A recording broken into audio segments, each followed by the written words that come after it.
Welcome to Growing Up Boomer. I'm your host, Padre, with my co-host, Professor. And this podcast is dedicated to the life and times of the baby boomer generation.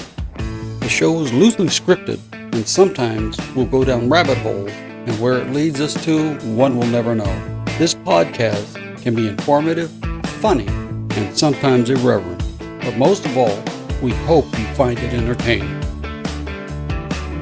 Hey, Professor, how's it going, my man? Oh, Padre, it's doing really, really well. Thank you. How are you? Oh, man, you know what? I am doing fantastic. We just got back from our 50th wedding anniversary celebration. And how was it? You went to Tahoe, right? I went to Tahoe because that's where it all started. We were we did our, you know me, I'm Mr. Cheap Guy, okay? You know I've that. noticed. Yeah, okay? I've learned that over the years, yeah. Yeah. And so I got the most inexpensive room I possibly could get at Caesars, all righty? Okay. They had a sale, they had a special, and what ended up happening, I got the room, valet, all of that stuff, and it was less than $115 a night. Wow. Oh yeah. You know, and so when I got there, I told the guy at the desk, I said, you know, it's our 50th wedding anniversary. I says, you know, I know it's, you know, but can you do something if you got a good room and stuff like that? And he says, I'll take care of you. Yeah. They both, and then this woman came over, and she was so nice, and she's 50 years. And I said, yeah, we actually saw a show, which I think it was Harvey's at the time. No, it was Harris at the time. And Bob Newhart I saw Bob Newhart here. I don't think he's going to be doing a show. They said, no, we don't think so. Yeah. But the point being is that they got us a beautiful room on the 17th floor. Oh, cool. Yeah, Nice. because the 18th floor are the suites. Sure. And it was just a view that was just unbelievable. Looked out over the lake? The room, the window itself jetted out like a V. Oh. So you had one side you could see the mountains, and the other side you could see the lake. Wow, awesome. Oh, it was awesome. When we went by the cabin and took a picture by the cabin where we stood for our honeymoon. Okay, yeah, cool. It was well. Oh, and there's one thing, real quick. I saw this. I guess you could call it a cartoon or whatever. I think it was on Facebook, but it was this father and son sitting down, and they're also celebrating, the father celebrating his 50th wedding anniversary. That's why I thought it was so funny. Uh-huh. And the son leans over to his dad, and he says, you know what, Dad? He says, I see you calling Mom beautiful, gorgeous, babe. And he says, you still have that fire. You know, how in the world do you keep that after 50 years? And the father leans over to the son, and he says, I'm going to tell you a little secret. He says, 5 years ago, I forgot your mother's name, and I've been afraid to ask her. So, yeah. And I'm thinking, because I call Kathy beautiful all the time, and I say, look at this. She laughed. But I go, but I know your name's Kathy. yeah, that's the only difference. Yeah. Well, I'm glad you had a good trip. Happy. Oh, yeah, it was wonderful. Oh, and by the way, some sad news, man. We lost some legends, music legends, and an actress. Well, Diane Keaton for sure. Oh, you're not kidding. Yeah, she was really good. Oh, she is the only one that I thought. And did you think? I think it was. Wasn't Something's Gotta Give? Was it Something's Gotta Give with Keanu Reeves, Jack Nicholson, and Diane Keaton? I'm trying to think if that was it. I think that's what it was. Yeah, that is it. That is it. Because she is the only one that could stand her ground against Jack Nicholson. I mean, when she was on there, she basically took the oxygen out of the room. I mean, she is. Yeah, and normally it's the other way around with Jack Nicholson. Oh, yeah, absolutely. Yeah. You know, but she was awesome. Yeah. Great actress, you know. Yeah, great. Yep. And then we also lost, what's his name? John Lodge. Oh, yeah, John Lodge, From the Moody Blues. bass player from Moody Blues. Oh, yeah. Yep. You know, I That's mean, one of my favorite groups. I really like the Moody Blues. they really, really were experimental, kind of like psychedelic orchestra. I mean, Nights in White Satin. Yeah, I love that song. Yeah, yeah. Tuesday. Yeah, I think I told you that story. I went to see them at Fillmore East. Oh, wow. And I think Argent. It was either Argent or Jethro Tull. Well, maybe it was both of them. Oh, wow. Were the pre-acts, okay? Yeah. And there was a bomb scare. Oh. We had to leave it, and they wouldn't let us back in, so I never got to see them. Oh. Isn't that a bummer? Yeah, it is. But they were an awesome group. I know. Yeah, I still listen to them. I just listened to the album the other day. Oh, wow. I'm just a singer in a rock and roll band. I'm just a singer in a rock and roll band. Yeah. I know. Yeah, good song. Oh, they were great stuff. And who's the other one? Who's the other one we lost? And he was a baby boomer. Ace Fairley? Ooh. Ace Fairley. He was the guitar player for Kiss. Oh, okay. Yeah, I wasn't into Kiss, so okay. Yeah, neither was I. My brother was, the only reason why I know them is my brother was really into Kiss. Okay. And he was known as the AKA Spaceman, or they used to call him Space Ace, because that was his stage name. Sure. You know, but then he was, and the funny thing about these two individuals, they were both on tour. Mm-hmm. Matter of fact. I didn't realize that. Yeah, John Lodge, he was going to play here in Napa in December. Oh, wow. Oh. You know? Too bad. I mean, not the Moody Blues, but just him, because he had a solo career, and he was going to play here in Napa. Yeah. You know, and I believe what happened is Ace Fairley. I think he took a fall or something like that, and just never recovered. I think something like that. But I mean, those are two big heavyweights. Yeah. You know, the music business. Yeah. You know. Yeah. Well. Yeah. Before we go, you get too long here. Why don't we say we get into our podcast, Professor? Okay, we won't get long today. Okay. We'll see how that goes. Okay. You know, the funny thing about the 60s is that you and I came in, basically started becoming of age in the late 50s, mid to late 50s to the 60s, early 60s, in which case a lot of this etiquette we saw as kids. Mm-hmm. And then the difference between baby boomers and all previous generations was that the previous generations would sow their wild oats and then they grow up. Mm-hmm. Baby boomers sowed their wild oats, but we never grew up. Yeah, so all the traditions and all of the social issues or whatever, we threw those out the window. Social etiquette out the window. We're going to do it our way. Well, you know who was my idol when I was a kid? Who's that? Peter Pan. I won't grow up. I won't grow up. I don't want to go to school. Well, I'll be honest with you on the Peter Pan. If you read the book, it's not like the Disney. Oh, no. No, it's different. It's a pretty dark. It's definitely different. Yeah. That's a pretty Disney dark lightened book. it up a little bit. Yeah. Well, you know what? The funny thing was that ladies never called gentlemen first. That was taboo. Yeah, it really was. I'm even thinking about, the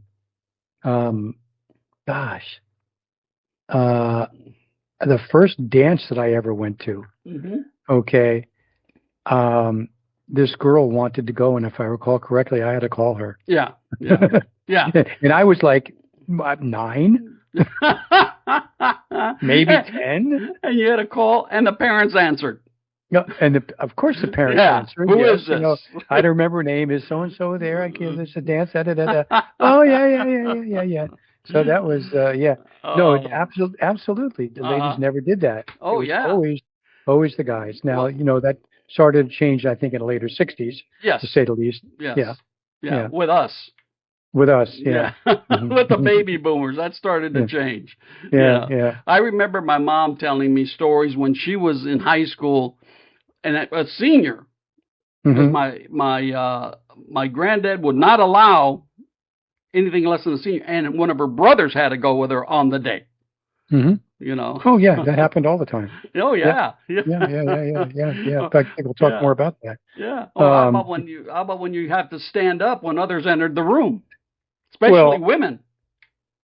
Oh, absolutely. Not only that, you took your hat off. Yes, If you had a hat. absolutely. Okay, you would don your hat. Okay, and so on and so forth. Okay, absolutely, you would stand up. Yeah. In fact, you know what? I know this is silly, but I pretty much still do that now.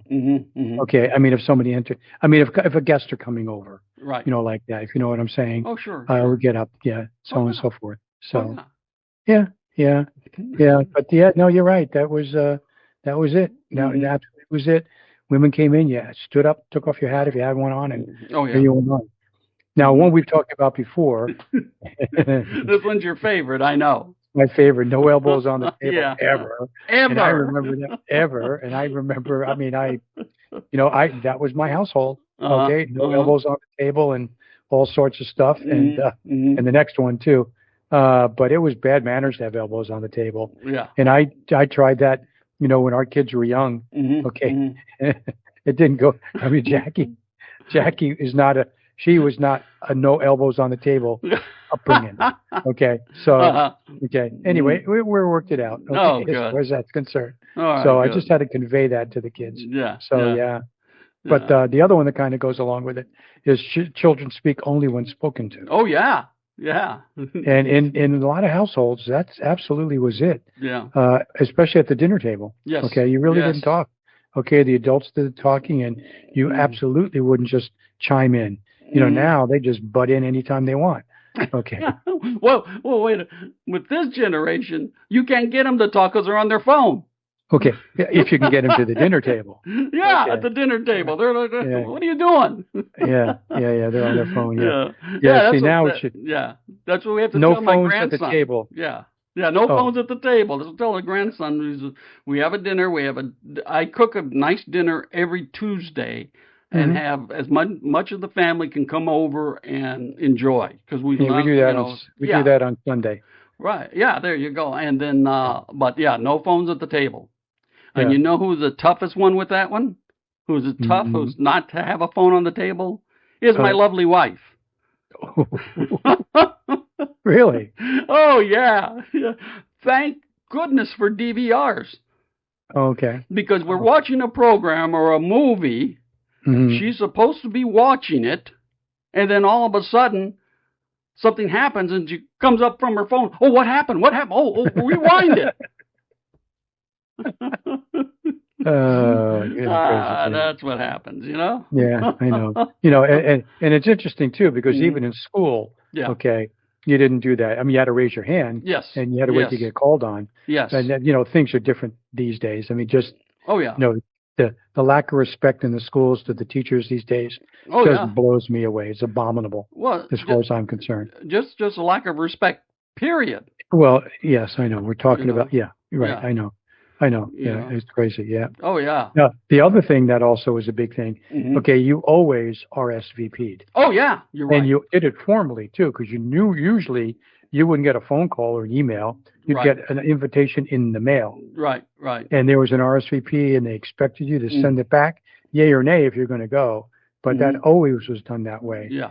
And now they got these evites, so email thing, and you can track who responded. That's right. Everything else, okay, it's a maybe, and this or that. So, it was that was it. And if you said you were going to go, you went. You better go. you better show up. I mean, you better be on your deathbed if you weren't going to show up.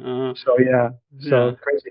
Now the next one, I apparently you just don't believe in it. Men remove hats indoors. Yeah, you're right. My mom had to tell me to take off my hat. Well, it didn't work because you got your hat on and you're indoors. I always wear a hat. Always. I know you do. And she used to tell me, if you keep wearing your hat, because it's always a baseball cap, says, you're going to go bald. And you know what? She was right. She was right. Yeah.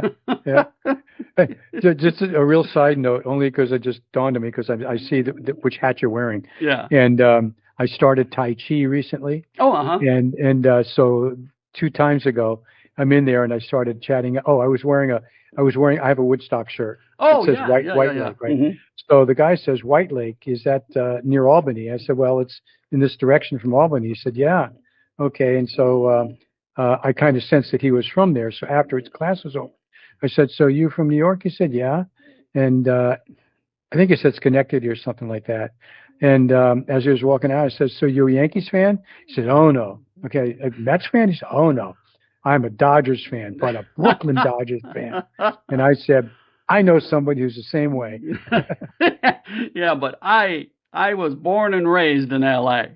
I know Yeah. that. I know. Oh, No, he was yeah. back east. It's a different story. I know. That was it. And I remember going to an Angel game before they became a pro team. Remember my uncles taking me, and they played in Wrigley Field, and it was just south, I think, of the Fabric District. I mean, and the stadium. And I don't know much about. I can't remember much about my childhood, but I remember that this place was falling apart. Okay, I just remember. It's like, oh man, look at this, is scary. And my uncles bought me the Angel hat with the halo. And it said L.A. They were with the L.A. Angels with the Pacific Coast League. Right. And you said this is at Wrigley Field? It was Wrigley Field. Okay, wow. Okay. Yeah, he owned. Matter of fact, the Cubs training center was in Catalina Island. Oh. So he owned a lot of property out here. Okay, got it. And they've got the Wrigley Gardens up there. You can go there and tour, and it's just beautiful. But yeah, the Cubs used to play there. They got Cub paraphernalia everywhere in that place. Yeah, I bet. Yeah, well, cool, good. Well, anyway, so you never learned to remove your hat. Okay, whatever. And I went bald. Yeah, okay. Okay, so the other one, and I had to think about this, but I remember, ladies cross their ankles, never their legs. Correct. And remember, they had designations for women had to cross them, and men could not cross their legs. Right. They had to put their ankle on their knee. Right. If they were going to do that, they had to put your ankle on your knee. Right. Exactly. That was the way it was. Okay. I can't do that. Right. Well, I don't cross my legs anyway, or it's rare. Very rarely. I cross my ankles all the time. Okay. In fact, I'm doing that right now. Yeah. But crossing your legs at the knee and so on and so forth, that was like scandalous and so on. Oh, so it was really strict. Remember when we had the mini skirts and all the dresses and everything else? That went out the window. No. Now, it's a whole different story. Whole different story. Well, I can't do it that way, with my ankle on my knee. It's just I have bursitis, and it hurts. Okay, well, then you're not going to do it. Yeah, I get it. Yeah, I gotta do therapy for that because lay down and put your knee out, and because it hurts like the dickens when I put my ankle on my knee. Sure, I get it. I understand. Yeah. Cool. Now, the other one, which was certainly then, and to a lot of degree it still is now, is there's no discussion of money or politics. Right. And, that's a lot of people still adhere to that these days, but not with a 24-hour news cycle. It's hard not to, for crying out loud. Well, then again, though, what it doesn't say on this particular one, right, and it was very prominent, you talked about religion. Okay. Yeah. People would argue about religion. Yeah. Well, I don't remember talking about religion until I was a teenager. Okay. Well, in my teens. Yeah. But I don't remember having a lot of discussions or even being around people that had discussions about money or politics. Although, I have to take that back because my family was kind of my dad ran for mayor. Well, no, I take it back. He was asked to run for mayor in our town in Jersey. Oh, wow. And he declined it because he was getting sick. So he never did that. But he was very, very involved in the central committee and so on and so forth. So kind of like you were. Yeah, I was going to say, yeah. So anyway, so maybe it was in my DNA. But again, discussion money or politics and religion. I mean, even now, a lot of people just won't cross those bounds. Right. So right. They're very personal stuff. So money is really none anyone's business. Yeah.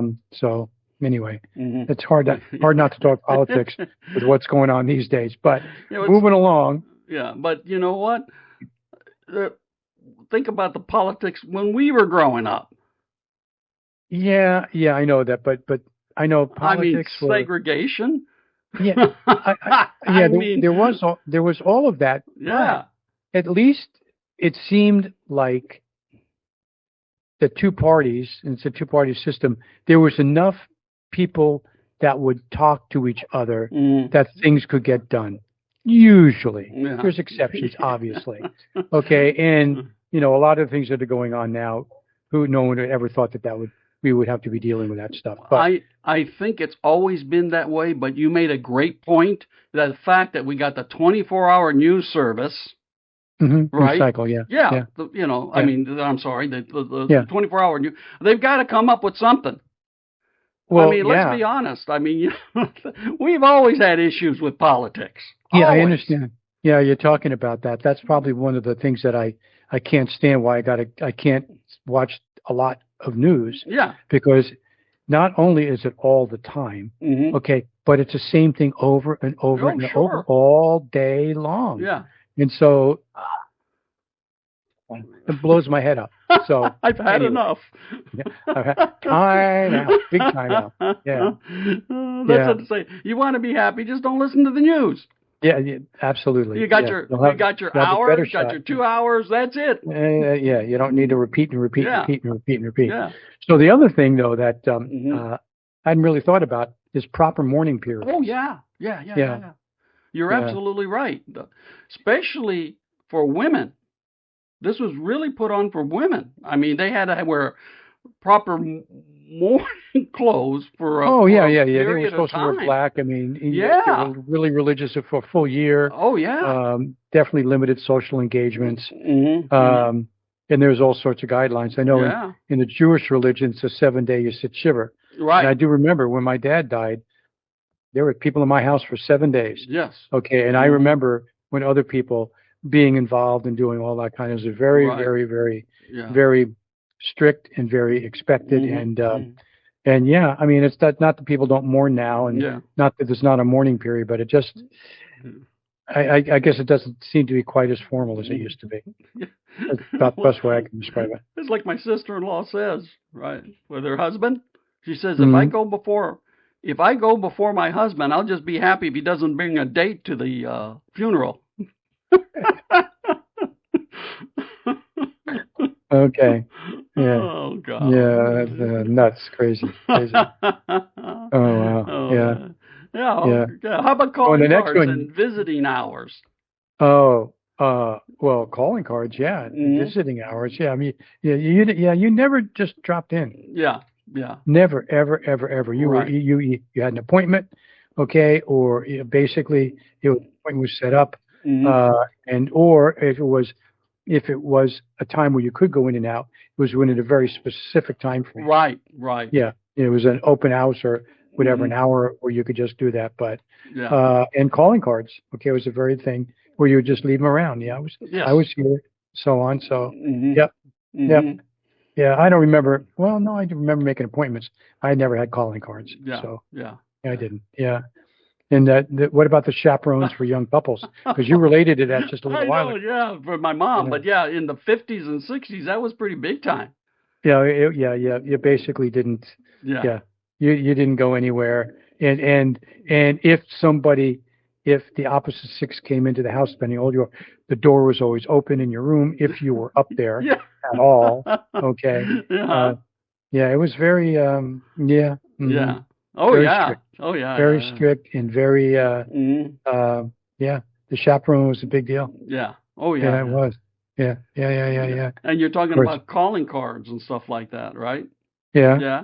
Well, then if you did call or someone, you'd have to write a thank you note within 24 hours. You probably did that quite a bit. That was for everything. Yes. For gifts. Anytime you got a gift, I don't remember how many it was, but I remember after my bar mitzvah doing just my elbow was falling off from all the thank you notes I had to write. So, you had to do that. And you know what? Okay, for some years ago, I actually got back into that. Oh, really? Okay, in writing thank you notes. Oh, yeah. And then I came up to Oregon and it went away. So, yeah. So, Understood. but you're right. It was expected. All right. I mean, there was just a protocol. Yeah. Okay. You got an invite.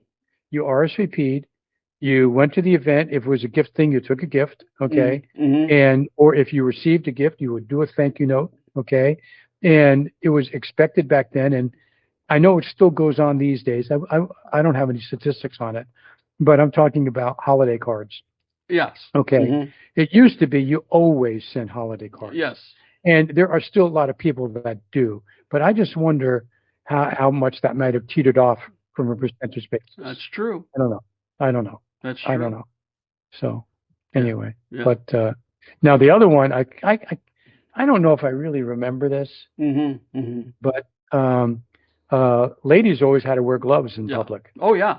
Mm-hmm. And I don't know if I really remember that. I think it was more in the 50s. If you look, I think that was more in the 50s and maybe in the cities. Yes. More than out in the country. Yeah. Yes. It was not out in the country. You're right. Absolutely. Yeah. In the cities. And because if you look at any of those old films, like in the 50s and early 60s, in the cities, you'll see women and they're all wearing gloves. Oh, no, I know that. Yeah, again, it was expected to do next it. time you see those old archaic films of the 50s, the streets and stuff like that, the women, it's what you're saying. The men wore hats. Yeah. And the women wore gloves. Wore gloves, yeah. Absolutely, you know? Yeah. Those were actually stylish times back then when you think about it. Oh, yeah. Yeah. Oh, think about this. Remember, everyone used to wear a hat, kind of like a fedora and stuff like that. Oh, absolutely. Some type of hat, yeah. You know who influenced stopping that? I don't know. President John F. Kennedy. Oh, JFK. Yeah, that's right. He didn't wear a hat. He did not wear a hat. After that, no one wore a hat. Yeah. You know what? I don't remember Eisenhower wearing a hat. He did. He did? Truman wore a hat. He wore a hat everywhere. But Truman, I know, wore a hat. Eisenhower, I don't remember that. Yeah. Yeah, I mean, Truman was before me. Yeah. So Eisenhower wasn't. Yeah. No, he did wear a hat. You'll see him every so often wearing a hat. Yeah. Okay. You know. Yeah. Okay. And then, So, but yeah, but the hat. Yeah. Well, when I was growing up, like you, I wore a hat all the time. Oh yeah. Typically a baseball hat or something like that. And now I wear a hat all the time, so the sun doesn't get on my head. That's the other reason why I wear a hat now. I don't want sunburn. Yeah. Well, you don't get that in the house, just so you know. Yeah. Oh, okay. Oh. One last thing. Right. One more, and we'll call it quits. What do you say? Okay. Sure. Okay. Opening the car for your wife, or the car door for your wife, and letting her get in and closing the door for her. Because in those days, chivalry was alive. Yeah. I asked my dad. Why did he do that? Mm-hmm. You know, just because I'm a little kid and I notice he opens the door for his dad, for my mom. He closes it, then he walks around and gets in. Sure. And he says, I go, Dad, how come you do that? And first of all, he says, it's the right thing to do. And second of all, you always walk behind the car to make sure there's nothing there behind the car that you're going to run over. Yeah. Well, that's a good plan. So that's a twofer. That's a twofer. That is. That makes sense. Makes a lot of sense. All right, my man. What do you say we bring this one to a close, buddy? All right. Sounds good. We'll catch up next time. All right, my man. Have a great one. See ya. All right. Bye-bye. Bye. We'd like to thank you for listening and remind you if you happen to have any baby boomer topics you'd like us to cover, just email us at growingupboomer@gmail.com. And until next time, may God bless.